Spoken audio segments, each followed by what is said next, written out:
Alors le Calice, c'est l'histoire d'un homme avec son fils qui revient en Corée du Nord. Lui s'était exilé, le père, à l'étranger.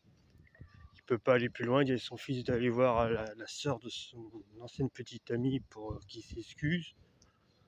On apprend que la sœur de la sœur, elle est morte au cours quand lorsqu'il était parti.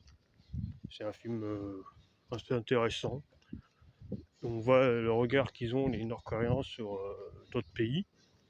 Ensuite, il y a la légende de Fonsayuk qui parle d'une fille qui est amoureuse d'un homme, mais elle est convoitée par d'autres personnes et ces personnes-là vont la torturer, l'emprisonner, tout ça.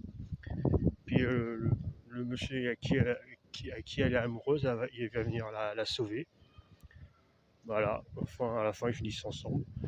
J'ai aussi le Calice, j'ai la fille aux fleurs, l'histoire d'une fille qui a 16-17 ans qui vend des fleurs pour aider sa mère qui est malade et qui travaille, et sa jeune sœur qui est aveugle, et que son frère il est au combat, enfin, il fait la guerre, mais on ne sait pas ce qu'il devient. Voilà, vers la fin, sa mère malade elle meurt.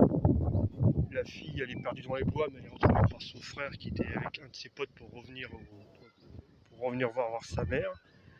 Et elle est aussi elle est emprisonnée par les anciens employeurs de sa mère.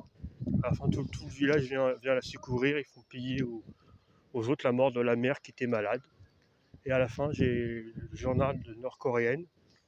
C'est une fille qui crache sur son père car elle pense qu'il fait rien de sa vie et tout.